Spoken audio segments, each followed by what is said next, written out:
मतीन खान साहब, अगर मुसलमानों की स्थिति है, सच्चर कमेटी का आपने जिक्र किया, 2006 में रिपोर्ट आ गई थी शायद, तब तो उसके बाद आप बाहर से अंदर से सरकार को समर्थन केंद्र को देते रहे आप, लेकिन उस कमेटी के सिफारिशों को लागू नहीं किया। यूपीए सरकार ने भी, मौजूदा सरकार ने भी नहीं किया, मैं मानता हूं। लेकिन मुस्लिमों की जो स्थिति है, क्या इसके लिए सिर्फ और सिर्फ बीजेपी जिम्मेदार है? नहीं नहीं, मैंने कब कहा बीजेपी जिम्मेदार, लेकिन जब आप उनके वोट की बात करेंगे, देखिए आप कम से कम जो माइनॉरिटी डोमिनेंट एरिया है वहां की निधि ही बढ़ा दीजिए। हमारी सरकार ने न जाने कितनी बार निधि बढ़ाई वहां की, स्पेशली वहां पर स्कूल खुलवा दीजिए। एक आपके मदरसों का, मैं कह रहा हूं आप कोई प्रोजेक्ट तो लेके आइए, लोग वोट देंगे आपको, मैं खुद कह रहा हूं यहां पे। लेकिन आप उनके लिए कोई बात, तो कोई मसौदा तो तैयार करिए। उनको एक टूल की तरह इस्तेमाल किया जा रहा है कि बोल देना, अभी बोल दिया। नहीं, आरोप, ये आरोप तो आपके ऊपर भी लगता रहा है कि भाई आपने मुस्लिमों का वोट लिया, लेकिन मुस्लिमों को वोट बैंक समझा और फिर मुस्लिमों को आपने किनारे कर दिया। आलोक अवस्थी साहब, यही आरोप आप पर लग रहा है, यही आरोप आप समाजवादी पार्टी पर लगाते रहते हैं, और एमआईएम प्रमुख तो यही आरोप समाजवादी पार्टी पर सीधे तौर पर लगाते रहे कि वही टूल की तरह मुस्लिमों का इस्तेमाल किया गया, लेकिन मुस्लिमों को दरकिनार कर दिया जाता रहा। देखिए कुंदन जी, समाजवादी पार्टी ने वाकई में मुसलमानों को कुछ नहीं दिया है। 15 साल राज किया इस प्रदेश के अंदर, मुख्यमंत्री रही है समाजवादी पार्टी के मुखिया, लेकिन क्या मिला है आप मुसलमानों से पूछिए ना।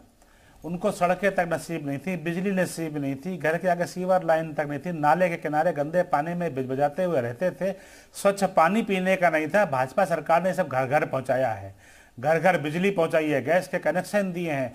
शिक्षा के क्षेत्र में भी मैं कुछ आंकड़े रखना चाहता हूं, क्योंकि समाजवादी पार्टी नहीं बता पा रही है। मैं बताता हूं कि अरबी फारसी मदरसों को हाईटेक बनाने के लिए अलग से 479 करोड़ रुपए हमारी सरकार ने दिया है। हमारे बजट में अभी 22-23 बजट में हमने 600 करोड़ रुपए का बजट का ऐलान किया है खाली मुस्लिम मदरसों के लिए।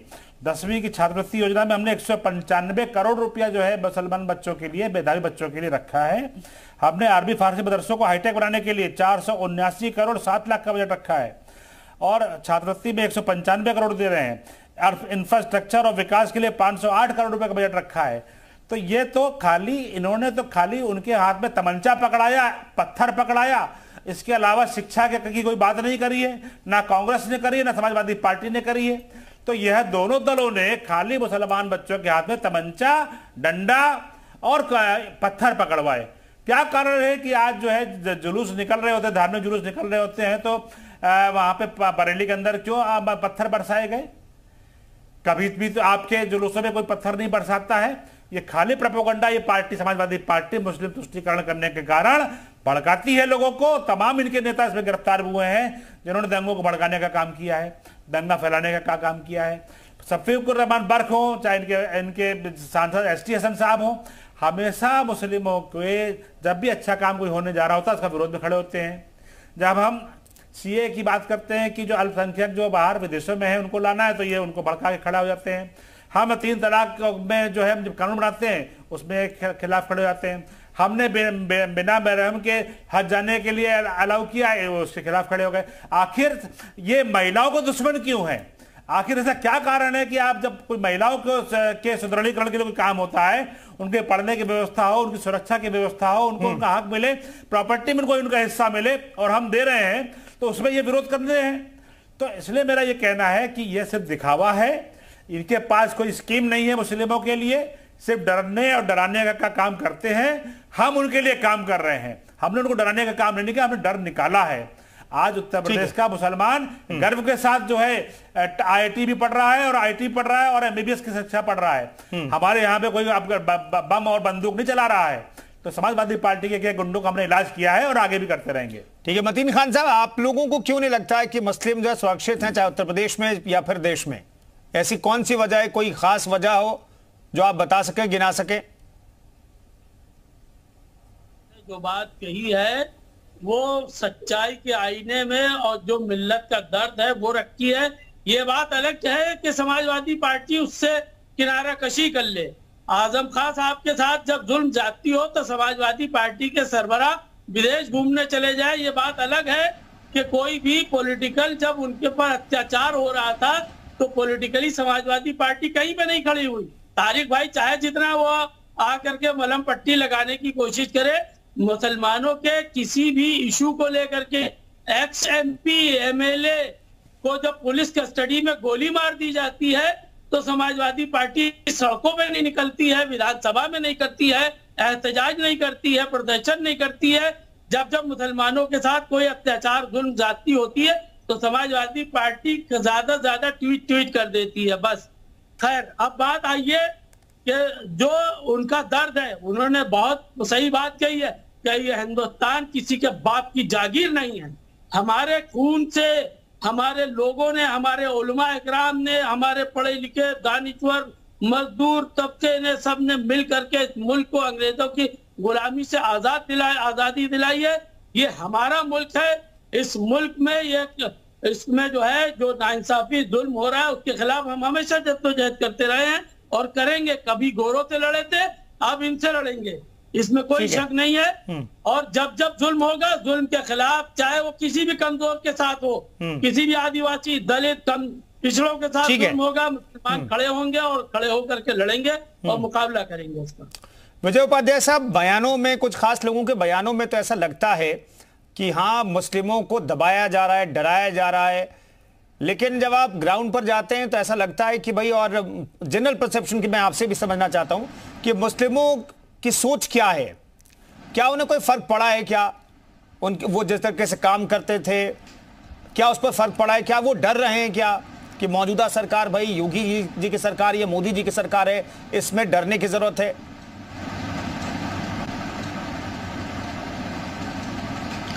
ये आपने बहुत ही बड़ा सवाल पूछ लिया। इसका जवाब देना मुनासिब ही नहीं है, क्योंकि ऑनलाइन ये जवाब देने पे लोग नाराज हो जाएंगे।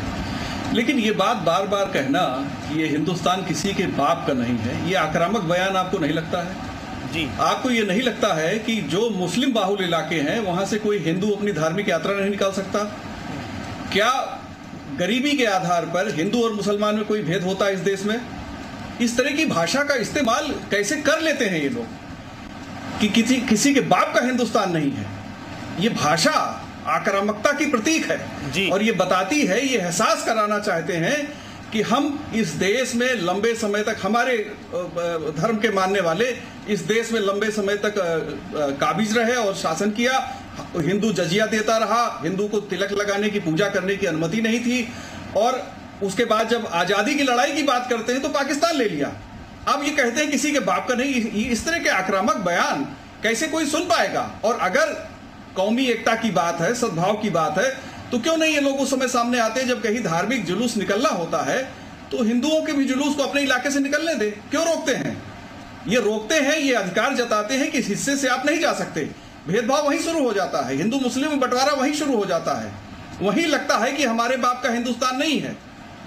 और जो ये फीलिंग ये लोग पैदा करने की कोशिश करते हैं, चाहे वो बर्क साहब हो और चाहे ये मुस्लिम लीग वाले सज्जन हो, ये बंटवारा करने की कोशिश करते हैं समाज में। तारिक खान साहब, जवाब देंगे क्या आप?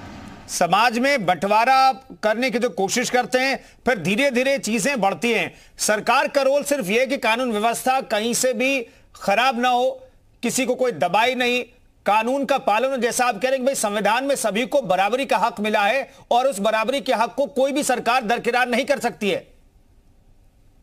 देखिए, जो कानून से हक मिला है उसमें सरकार का भी बहुत बड़ा रोल होता है कि सरकार एक नजर से नजरों में फर्क ना करे। जब नजरों में फर्क हो जाएगा तो आवाम को यह महसूस होने लगेगा कि सरकार की नजरों में फर्क है। मैं ये कह रहा हूं कि अभी बरेली का जिक्र हुआ, क्या हो गया बरेली में? कुछ भी नहीं हुआ। क्यों? क्योंकि समाज के लोग आज भी बंधे हुए हैं आपस में। ये भारत इसीलिए चल रहा है, वरना बीजेपी की तो पूरी कोशिश है कि उस खाई को इतना चौड़ा कर दिया जाए कि उस खाई में लोग दब जाएं और पूरा भारत उसी में डूब जाए। ये कोशिश है, मगर फिर भी एक चीज का बड़ा दर्द और कुंदन भाई अफसोस रहता है कि सिर्फ एक वर्ग को कह दिया जाता है, या मैं साफ कह रहा हूं कि सिर्फ मुसलमानों को कह दिया जाता है कि वो पत्थर चलाते हैं। अभी जब मॉब लिंचिंग की बात हो रही थी कुंदन भाई, तो कह दिया गया कि सब जगह हो जाता है। कभी कोई औरत को मार दिया जाता है कि हाँ ये कुछ तंत्र मंत्र कर रही थी या ऐसी थी। ऐसी बात, ऐसा सिर्फ मुसलमानों के लिए क्यों कहा जा रहा है? कहां हो गया ऐसा? कहां कहा गया है? ये तकलीफ है और ऐसी बात नहीं होनी चाहिए। अगर हो रही है तो ये तारिक खान साहब, विजय उपाध्याय जी ने तो ये भी कहा, तारिक खान साहब, विजय उपाध्याय जी ने तो ये भी कहा कि साधुओं को भी मार दिया जाता है। भाई इस देश में जहां पर 80% हिंदू हैं, वहां पर साधुओं को भी मार दिया जाता है। ये वही देश है ना, उसका जिक्र तो क्या होना। कुंदन भाई 10 सेकंड दे दीजिए, 10 सेकंड। हाँ, ठीक है। बड़ी अहम बात है। मैं ये कह रहा हूं कि क्या मुसलमानों को ये कहना कि यही लोग पत्थर चला देते हैं, इसकी बजाय ये नहीं कहा जा सकता कि जगह जगह विवाद हो जाते हैं, जैसे मॉब लिंचिंग हो जाती है, मानता हूं, कभी हिंदू की भी हो जाती है, कभी मुसलमान की भी हो जाती है, मगर ये बात कहना कुंदन भाई सरासर गलत है कि एक ही आदमी सिर्फ पत्थर उठा लेता है। इसकी जगह ये कहना चाहिए कि विवाद हो जाता है। तो मैं जस्टिफाई में मान लेता हूं इस बात को कि हिंदुस्तान में मिश्रित आबादी है, हिंदू मुसलमान रहते आए हैं और कई बार विवाद होते आए हैं, लेकिन विवाद हो जाता है। लेकिन सिर्फ ये कहना कि वो आदमी, वो लोग पत्थर चला देते हैं, ये सरासर गलत है, ये नाइंसाफी है। गलतियां किसी की भी हो सकती है, नहीं पत्थर चला देते हैं या पत्थर थमा देते हैं। आलोक अवस्थी साहब क्या कहा आपने? चलिए करेक्शन कर लीजिए। ठीक है, आपने